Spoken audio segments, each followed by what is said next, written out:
Então, amados, estamos aí no capítulo 23 da nossa confissão, o capítulo que fala sobre juramentos lícitos e votos. Tá? Então, nós já abordamos o primeiro e o segundo parágrafo, né? Se os irmãos estiverem lembrados. Apenas lerei aqui os parágrafos, os irmãos resgatarem os conceitos. E diz o seguinte, primeiro parágrafo: o juramento lícito é uma parte do culto religioso, na qual a pessoa, jurando em verdade, justiça e juízo, solenemente chama a Deus por testemunha. Testemunha de que assevera para julgá-lo de acordo com a verdade ou a falsidade disso. Então, amados, um juramento lícito, geralmente, ele é em uma situação solene. Ele não é feito em qualquer tipo de situação. E é perante as pessoas. E sempre em nome de Deus. E é justamente isso que vai dizer o segundo parágrafo, né? Um pouco mais extenso, porém não muito complexo, que diz o seguinte: é somente pelo nome de Deus que os homens devem jurar.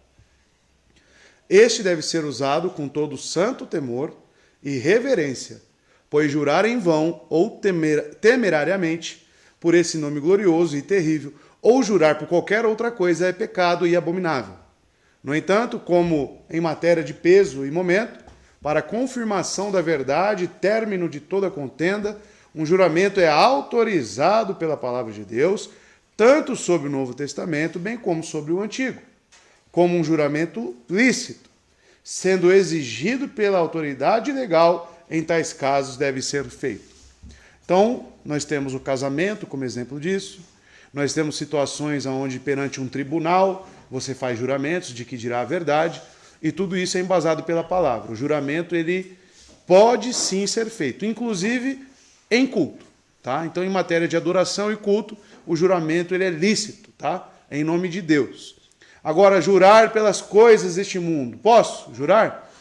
Jurar pela igreja, jurar pela minha mãe, jurar pelos meus filhos, isso é legal? Isso é um juramento lícito? Não, isto não é um juramento lícito. E eu trouxe exposição para os irmãos dos textos, onde Cristo rebate, né, os juramentos dos fariseus. E muitos interpretam errado as passagens, né? Então eu trouxe para os irmãos aí Mateus 5, né, versos 33 a 36, expus para os irmãos essa questão, porque os fariseus eles não juravam em nome de Deus, por saber da seriedade disso, mas eles juravam por outras coisas secundárias, né? E Cristo ele expõe essa hipocrisia e fala, mas a terra é de Deus, o altar é santo, pois é de Deus, né? Os cabelos nossos são contados por Deus. Então, indiretamente, eles estavam falando em nome de Deus, né? Porém, de uma forma hipócrita e superficial. Isso é condenado por Cristo, tá bom? Então, eu passei para os irmãos esses textos, tá? Mateus 23 também fala sobre juramentos. Semana passada já foi abordado, tá bom? Agora chegamos no terceiro parágrafo, né? Sobre a ponderação desses juramentos. O que diz o terceiro parágrafo? Todo aquele que prestará um juramento garantido pela palavra de Deus, deve considerar refletidamente a gravidade de um ato tão solene. E que nesse nada afirme, senão que ele saiba ser a verdade. Pois pelos juramentos precipitados, falsos e vãos, o Senhor é provocado, e por eles a terra se lamenta. Tá bom? Então vamos explorar um pouco esse parágrafo, onde fala sobre uma ponderação, uma reflexão, diante de qualquer juramento que venhamos a fazer. Então, antes de assinar um pacto de membresia com uma igreja, pondere sobre aquilo. Se realmente você tem capacidade de arcar. E, principalmente, colocar o nome de Deus. Aí você fala que guardará o sábado, guardará o dia do Senhor, e não guarda, e invoca o nome de Deus para uma mentira. Isso é algo muito sério. Tá? E veremos que isso traz até mesmo questões de juízo sobre nós. Tá? Então, a gravidade e a seriedade do juramento. Fazer um juramento é um assunto sério e grave. Pois evocamos o nome de Deus para examinar nossos corações e motivos de nossos juramentos, e nos recompensar de acordo com esses juramentos. Devemos tremer, pois consideramos a ponderação de um ato tão solene e, portanto, devemos dizer nada além do que sabemos ser a verdade. Tá? Tem alguns textos que eu passarei para os irmãos mais para frente. Pois se jurarmos falsamente, desonramos o nome de Deus e trazemos seu julgamento sobre nós. O Senhor é provocado e desonrado por juramentos precipitados, falsos e vaidosos. O que também é interessante é que esses falsos juramentos têm um efeito além dos indivíduos, pois a confissão cita uma parte de Jeremias 23:10, onde diz o seguinte, abre aspas, e por eles a terra se lamenta. A confissão cita essa passagem de Jeremias.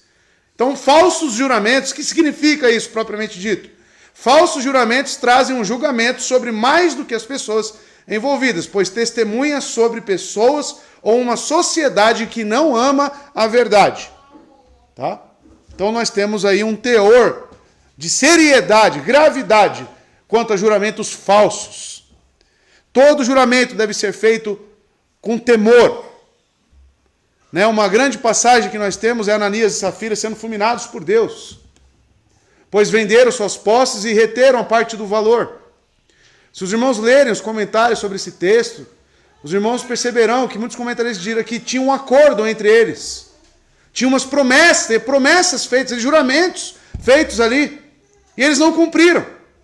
Eles mentiram para o Espírito Santo, mentiram para a igreja, e Deus trouxe o que sobre eles? Fulminou eles, os dois. Tá? E foi algo alegre? Você acha que a igreja se alegrou com isso? Você acha que as pessoas ficaram contentes? Trouxe lamento sobre a terra. Quando temos juízes iníquos, como o nosso Brasil, você se alegra? A justiça feita por esses homens? Não é motivo de lamento? Então se cumpre a palavra de Deus. Quando as pessoas não cumprem com suas palavras, não tem retidão, não tem justiça. Tá? Então, amados, quando o assunto é juramento, perante Deus, somente no nome de Deus, porque não existe outro juramento, isso deve ser feito com extrema seriedade. Tá? O batismo, você considera como o quê? É um juramento para o irmão? O que você acha? Aí a pessoa se batiza, dá 1 mês, 2 meses, está no mundo de volta. Evocou o nome de Deus. Ainda falou, aí o pastor, ele se compromete a batizar em nome do Pai, do Filho e do Espírito Santo. É verdade aquilo? As pessoas vêm perante a igreja porque tudo é feito com seriedade também. É feito sabatina, perguntas, analisando a vida das pessoas. E muitas delas mentem. Mentem.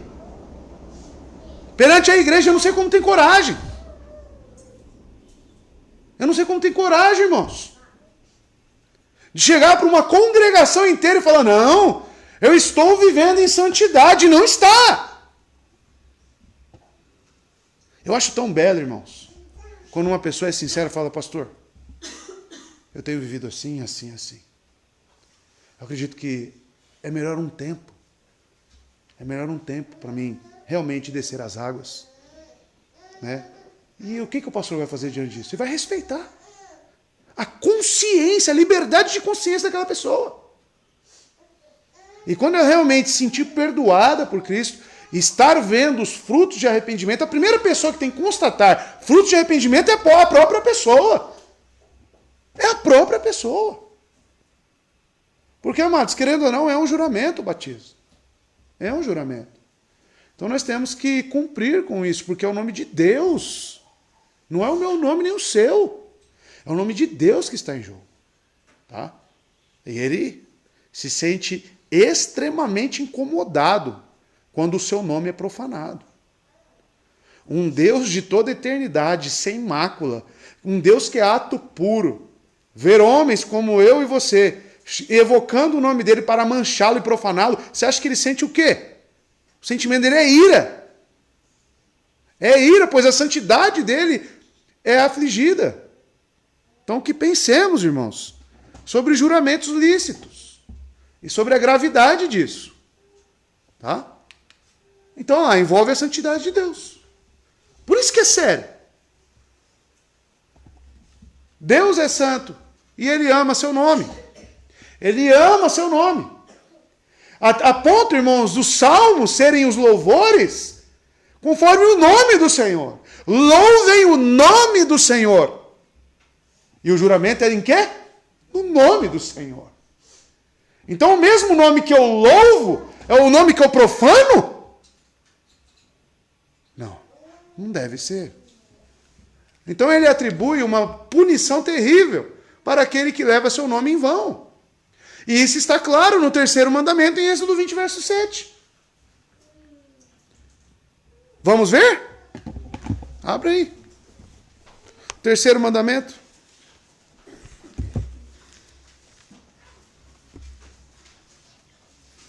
Verso 7.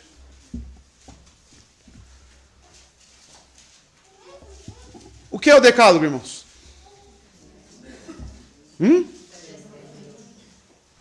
Certo, tá, decálogo, 10 mandamentos, tudo bem. Hã? Representa, então, o caráter moral de Deus. Tá? O terceiro mandamento diz o seguinte, segundo Êxodo 27. Não tomarás o nome do Senhor teu Deus em vão, porque o Senhor não terá por inocente aquele que tomar o seu nome em vão. Será que é sério? Você não será inocentado se você profanar o nome de Deus. Então isso, o terceiro mandamento, se você parar, fazer uma análise exegética no terceiro mandamento, você constatará que tomar o nome de Deus em vão tem um teor de juízo, de tribunal, e ele não o terá por inocente. O terceiro mandamento é claro. Então, amados, Deus não permitirá que seu nome seja tomado em vão e blasfemado. Seu julgamento pode não aparecer para nós, ou pode nem aparecer neste mundo, mas podemos ter certeza disso. O Senhor não deixará o seu nome e sua glória serem pisoteados sem punir aqueles que o fizeram. Portanto, devemos ter cuidado ao fazer juramentos. Devemos fazer juramentos apenas quando necessário. E não nos apressar para fazer juramentos por tudo que somos chamados a falar a verdade. Devemos viver de uma maneira diante das pessoas que eles não exigiriam de nós um juramento para saber que estamos falando a verdade ou não. Por isso que Cristo diz, sim, sim, não, não. Para que você não precise jurar, mas que sua palavra ela tenha validade. Mas se o governo nos chama a fazer um juramento que não é contra nenhum princípio bíblico ou nossa consciência, não é razoável para nós recusar, a menos que saibamos que não estamos dizendo a verdade. Tá bom? Então, amados, devemos sempre, apesar do juramento, se você for convocado por qualquer instituição que seja, a jurar por algo, você tem que ter certeza de que aquilo que você está jurando, você terá capacidade de cumprir. Senão, passa a ser uma mentira. E o nome profanado é o nome de Deus. E se você é cristão, você não jura por qualquer outra coisa. Então, os advogados, vai jurar. Aí você tem que saber se você vai ser capaz de cumprir tudo aquilo que você está jurando ali. Mesmo que seja diante das autoridades civis. Então, isso é muito sério. Isso é muito sério.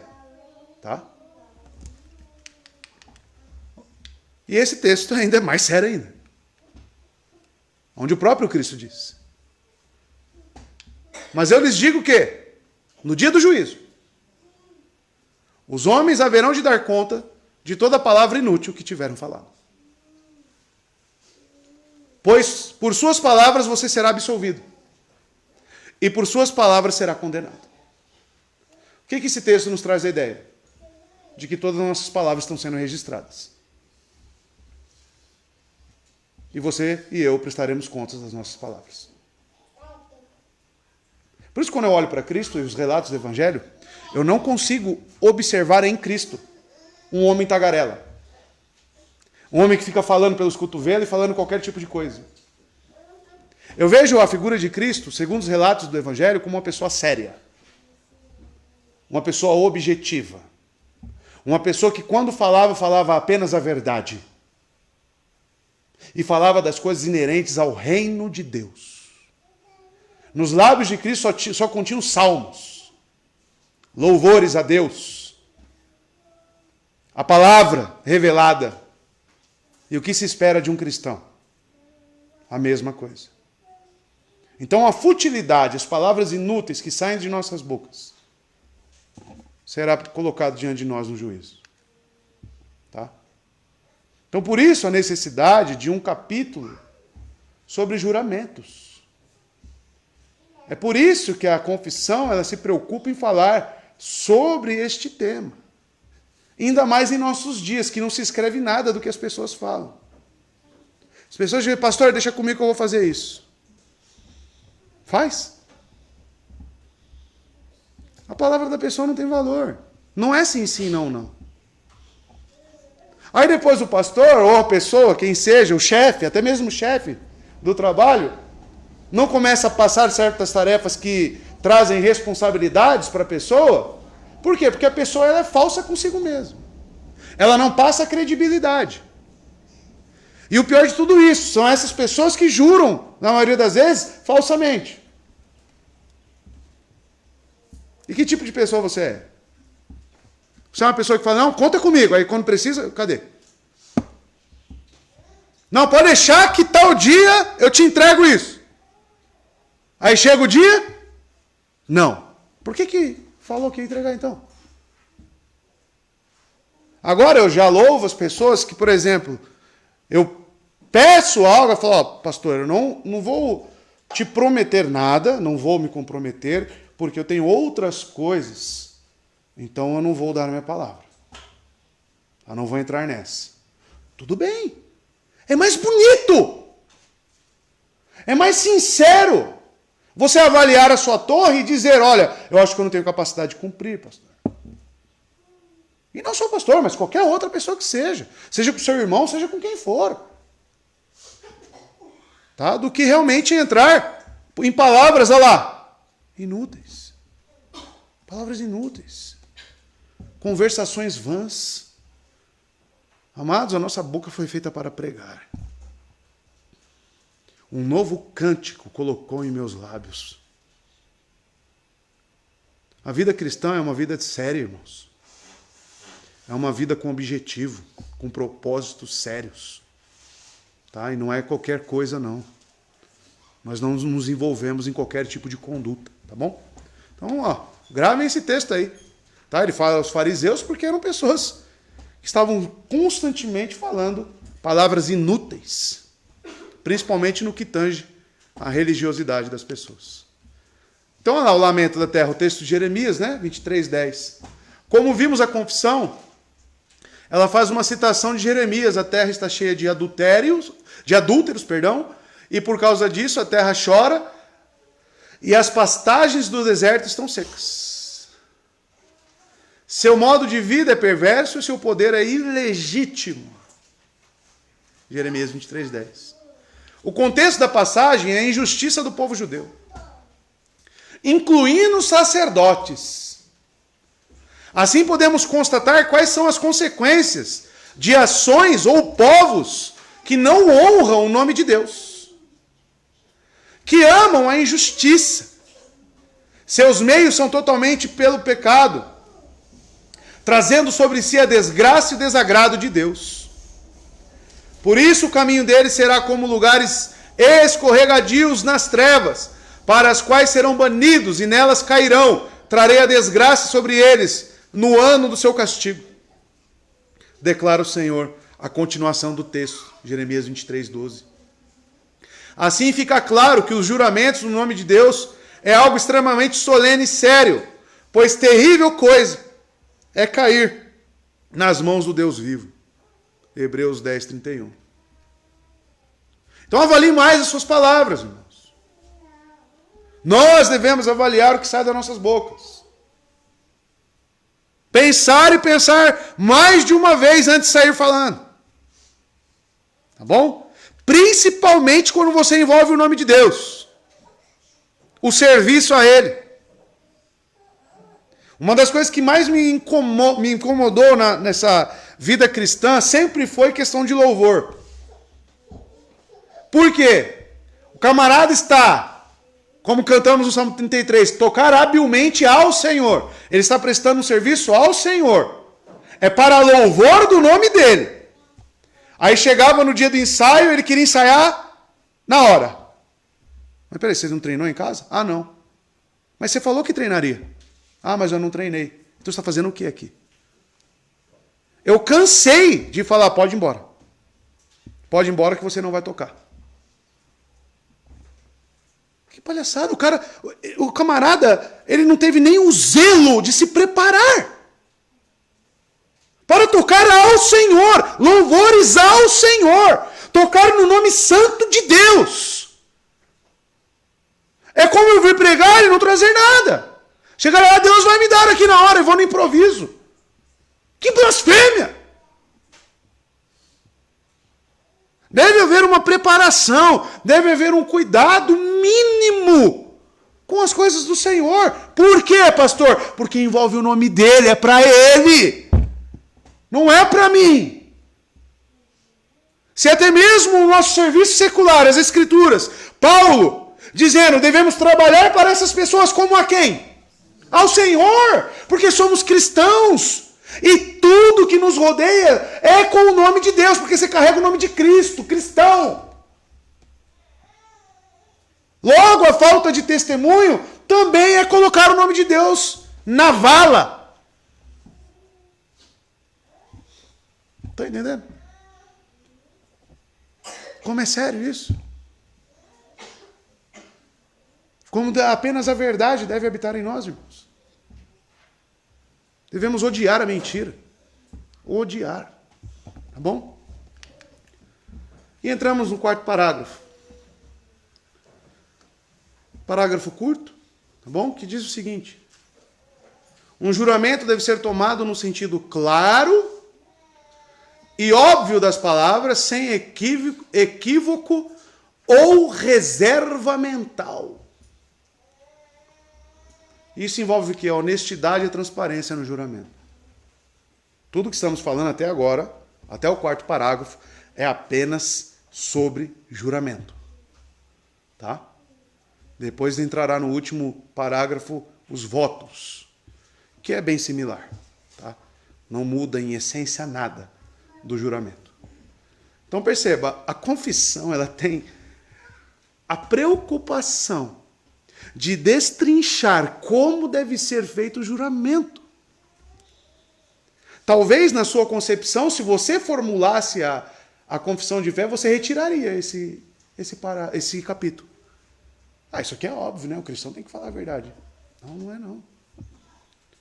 E com o passar do tempo, as pessoas vão perdendo cada vez mais a credibilidade. Tá? Então veremos aqui, rapidamente.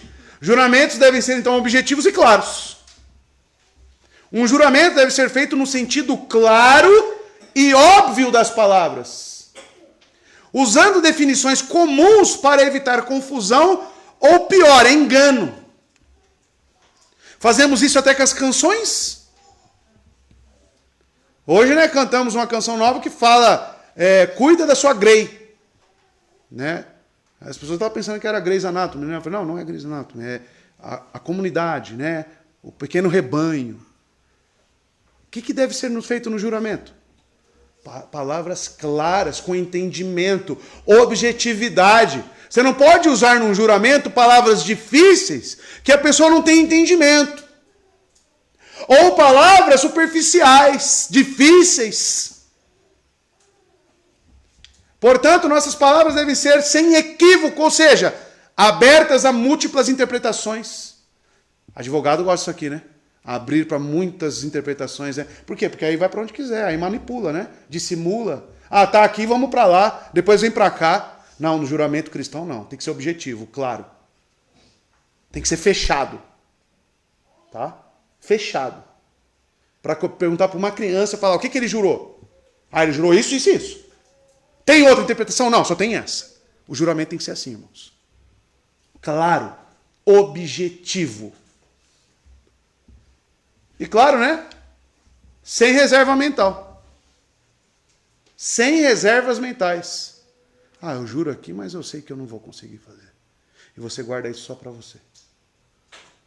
O pastor Josué de Francisco Morato convocou, no começo do ano estavam com 50 membros, passou para 30 agora. Por quê? Porque eles têm atividades lá, bíblicas, por exemplo, de evangelismo. Aí eu pergunto a vocês, dos 50, quantos vocês acham que vão no evangelismo? Nem metade. Nem metade da igreja. Aí ele começou a chamar as pessoas, falou, mas olha aqui, você se comprometeu a evangelizar. Você fez um juramento no pacto de membresia. Aí sabe o que a pessoa respondeu? Eu assinei aí, mas eu nem me atentei às palavras. Não está sendo confessional. O camarada fez um juramento sem se atentar naquilo que ele estava assinando ou falando. Tá? É por isso que a confissão está colocando isso, dando atenção para esse ponto. Porque isso aqui está para a membresia da igreja também, irmãos. Tá? O que significa não dizer toda a verdade. Então, reserva mental é em partes, né? Guarda algo, esconde algo. Nossas palavras devem ser claras e entendidas por todos os envolvidos, sem ambiguidade ou reservas ou qualificações que fazem mentalmente e os envolvidos desconhecem. Tá? É um figurante na frente da igreja. Conhece pessoas assim? Que assumem um papel de artista e mentem? Então, claros e verdadeiros devem ser os juramentos. Não devemos dizer coisas que implicam coisas diferentes do que realmente pretendemos. Não devemos usar linguagem subjetiva ou ambígua que comunica algo diferente para as pessoas, a fim de ser enganoso e astuto no que realmente pretendemos. Aí você jura, aí o camarada, mas você jurou isso. Não, veja bem, você entendeu errado. O que eu quis dizer é isso. E tá cheio de gente assim, viu? Tá cheio de gente que gosta de simular. Tá cheio de gente que gosta de, dar um jeitinho brasileiro, né? Como dizem. A confissão refuta isso. Tá? Estar numa igreja reformada, porque isso aqui não é só aqui não, a de Westminster tem o mesmo capítulo. Os presbiterianos também zelam por isso. Os congregacionais também, a de Savoy também tem a mesma visão quanto a isso. Tá bom? Então, amados, nossas palavras devem ser simples ao ponto e ao ponto. A linguagem do juramento deve ser inequívoca e claramente compreendida por todas as partes. Se quisermos usar linguagem difícil, devemos ser claros sobre nossa compreensão e definições das palavras. Nossa intenção é honrar a verdade e o Deus da verdade. Sempre prezando por isso. Isaías 65:16. Portanto, fazemos todos os esforços para sermos verdadeiros em nossas palavras e juramentos. Todos os esforços para cumprir isso. Tá? E acontece, irmãos. O povo crente gosta de mentir, viu? O povo crente gosta de mentir. Fez isso, irmão? Fez. Fiz. E não fez. Tá? Fala a verdade. Não consegui, fui negligente. Tá? Não fiz. Ou nem assumo o compromisso, é melhor. Antes de assumir o compromisso, não consigo. Não consigo. É melhor não. Fazer um juramento no nome de Deus ainda? Não. Deixa para lá. Não faça. Não faça. Zele pelo nome de Deus, o Deus da verdade. Tá bom? Isaías 65:16, olha lá. Quem pedir bênção para si na terra, que o faça pelo Deus da verdade. Quem fizer juramento na terra, que o faça pelo Deus da verdade. Olha só o nome de Deus atrelado à verdade. Deus da verdade. Aí você fala uma mentira usando o nome dele. Porquanto as aflições passadas serão esquecidas e estarão ocultas aos meus olhos. E chegamos no último parágrafo da nossa confissão, no capítulo 23. Um voto, então, vamos falar de votos agora, tá bom? O que se trata, porque são juramentos e votos. Um voto não deve ser feito a qualquer criatura, mas somente a Deus. Difere do juramento? Difere? Até aqui? Não, mesma coisa. Somente no nome de Deus. É de semelhante natureza que o juramento promissório e deve ser feito e cumprido com todo cuidado religioso e fidelidade. Diferiu até aqui do juramento alguma coisa? Não. Mas os votos monásticos, aí ele começa a estabelecer um contraponto, que os papistas fazem de celibato perpétuo, pobreza professa e obediência regular, em vez de serem graus de mais elevada perfeição, não passam de laços supersticiosos, ritos e pecaminosos, nos quais nenhum cristão deve enredar-se. Então ele fala sobre a essência do voto. E ele também coloca um contraponto de quais votos vocês não devem fazer. Todos nós. Tá? Então vamos lá. Juramentos e votos. O parágrafo 5º resume o parágrafo 5 e 7 da Confissão de Westminster. Porque o da de Westminster ele prolonga, ele vai além. Tá? Vai até o 7º parágrafo nesse assunto. Mas falando apenas de votos. Tá? Esses parágrafos da Confissão de Westminster tratam de votos em distinção dos juramentos. Nenhuma diferença doutrinária significativa parece estar em jogo no tratamento abreviado do assunto na Confissão de 1689. A questão é que a distinção entre juramentos e votos sugere para a discussão é a relação entre juramentos e votos. Então, como você deve olhar para juramentos e votos? Em essência é a mesma. Em nome de Deus, você deve prezar em cumpri-los. A essência é a mesma coisa. O que diferencia entre um e o outro? A forma, como é feita. Veremos isso. Existem dois grupos de palavras distintas na Bíblia que se referem respectivamente a juramentos e votos. Esses dois grupos de palavras são utilizados em conjunto, lá em Números capítulo 30, verso 2. De uma forma que sugere a sua semelhança e significado. Ambos são promessas solenes. Ambos. Tá? E são divinamente sancionados. Assim, muito do que foi dito anteriormente se aplica também aos votos. Por isso que a nossa confissão achou por bem falar só em um parágrafo sobre votos. Tá? Eles devem ser feitos religiosamente e mantidos fielmente. Tá?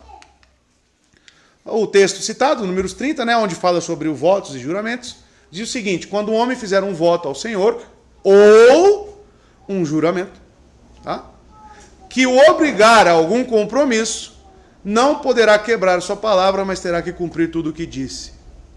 Tá? Então, a essência é a mesma coisa dos dois. Então, no que se difere? A diferença entre juramentos e votos. Qual é a diferença entre um juramento e um voto? Os votos são promessas solenes feitas ao Senhor. Os juramentos são promessas solenes feitas perante o Senhor. Mas aos homens. Tá? O propósito do juramento é a confirmação. O propósito do voto é o compromisso. Um juramento é entre os homens enquanto invocam Deus como testemunha. Um voto, por outro lado, é uma promessa feita a Deus sozinho e não a qualquer criatura. Um voto deve ser feito e realizado com todo cuidado religioso e fidelidade. Por quê? Porque, em essência, ele deve ser similar, igual ao juramento, que já foi exposto para os irmãos. Tá? Não é uma questão secular, mas faz parte da adoração de Deus. Portanto, deve ser feito e realizado e não negligenciado. Portanto, devemos ter cuidado com o que prometemos fazer. A pessoa faz um voto diante do Senhor, né, propõe um jejum. Aí quebra o jejum. O que você acha? O que você acha? Né? Ou a pessoa faz um voto perante o Senhor. Não, Senhor, eu farei isso, isso e isso. Faz em oração para Deus. E esquece. E esquece. Como você acha que Deus enxerga isso? Estão entendendo? Já quebrou o voto aí? Já? Quantos? Peça perdão dos seus pecados. Tá? Peça perdão. Entenderam a diferença entre votos e juramentos? Ficou claro? Então, juramento é aquilo que fazemos invocando o nome de Deus e com os homens. geralmente utilizado para a confirmação de algo. Votos. Você faz isso também solenemente, mas somente ao Senhor. Então você invoca o nome do Senhor, então é algo entre você e Deus. É um compromisso pessoal com Deus. Mas os dois você tem que cumprir, porque o nome de Deus está no meio. Tá? Então essa é a diferença. Eu vou perguntar isso lá na prova, tá? Qual a diferença entre um e outro? Exemplos. Temos o exemplo de um casamento, onde um homem e uma mulher realizam um juramento, prometendo um ao outro diante de Deus, para testemunhar suas promessas um ao outro e responsabilizá-los. Tá? Já um voto é um compromisso com Deus, é um compromisso voluntário. Ou realizar uma boa ação ou abster-se de algo. Seja como expressão de gratidão ou para promover nosso bem-estar espiritual. Em um voto, prometemos a Deus algo que está de acordo e não em contradição com a sua palavra. Além disso, a confissão denuncia armadilhas supersticiosas e pecaminosas que não estão de acordo com a palavra de Deus e que nenhum cristão pode se envolver. Tá bom? Então, quando fazemos votos, é o que eu disse, em essência é a mesma coisa que o juramento. Pode ser contradizente com as Escrituras? Se você for lá na faculdade ou em alguma solenidade pedindo para você fazer um juramento e você analisar as palavras que estão lá e você constatar que aquilo é antibíblico, você deve fazer aquele juramento? Não. Vamos supor que o país ele seja dominado pelo comunismo. Tá? Aí você vai ter que fazer um juramento de não pregar mais o evangelho. Você deve fazer esse juramento? Não, então você vai morrer. Tá bom, então me mata. Então me mate. Tá? Então é nesse sentido. E é muito similar ao juramento. Tá? O voto também entra na mesma questão. Então olha lá, Salmo 76, 11. Façam votos ao Senhor, ao seu Deus, e não deixem de cumpri-los. Que todas as nações vizinhas tragam presentes a quem todos devem temer. Tá? Então ele fala, a confissão vai falar também sobre votos monásticos. Do que se trata? Ela já mesmo cita, né, alguns exemplos. Então olha lá, finalmente a confissão continua a rejeitar ritos, superstições. Esses incluem votos monásticos de vida celibatária, perpétua, em que uma pessoa jura permanecer solteira e dedicada ao serviço de Deus como monge. Os padres, né? As freiras fazem esse voto? Fazem. É bíblico. Quem instituiu o casamento? Vocês viram em Gênesis. Aí eu faço um voto da minha parte, eu querendo o celibato. Tá certo isso? Tá errado, irmãos. Ah, mas o celibato é bíblico. A quem é dado. Não é algo que você propõe. É algo que vem de Deus para a sua vida e para você trabalhar para Ele. Entende? Você pode facilmente, então, transformar algo em uma querência para a sua vida.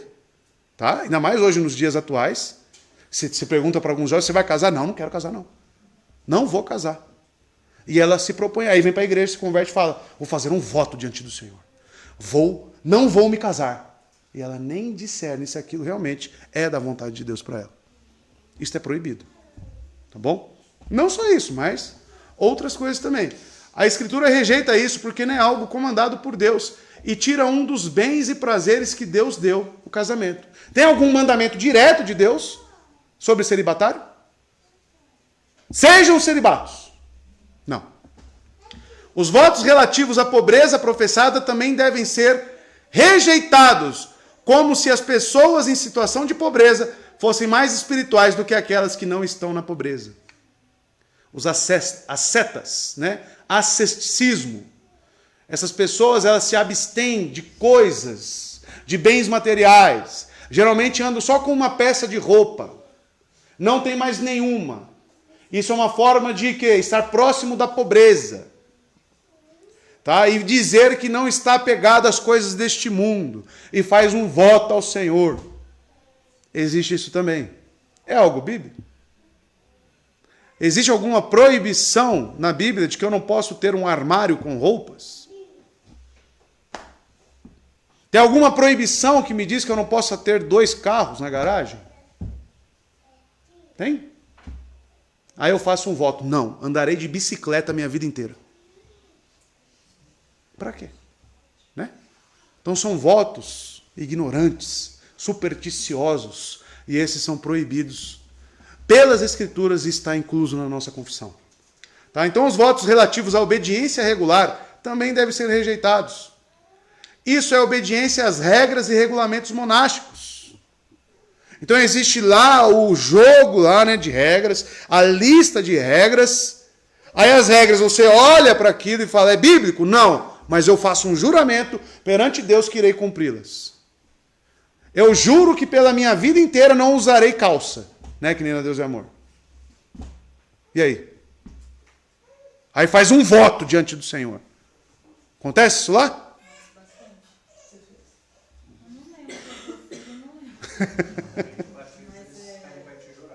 Pede para jurar.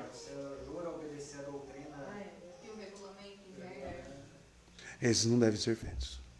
Muitas pessoas prometendo para Deus que não vai cortar o cabelo mais. Olha lá. Cortar os pelinhos aqui, né?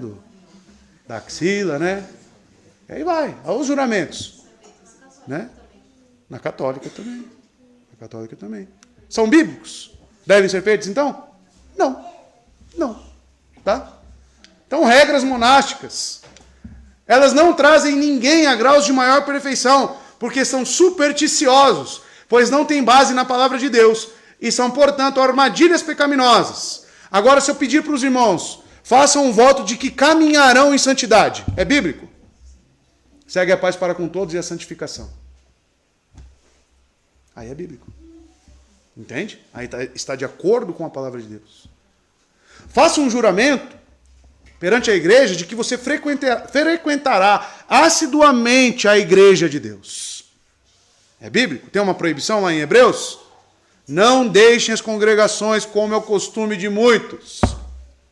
Posso jurar então? Posso. Está entendendo? Então vai neste trilho, irmãos, os votos. Portanto, armadilhas pecaminosas nas quais nenhum cristão pode se envolver. Esses avisos são muito solenes e guardam as pessoas para se refugiarem no que parece piedoso e espiritual, mas na verdade é uma armadilha e superstição, tá? Uma armadilha supersticiosa. Então é isso, irmãos.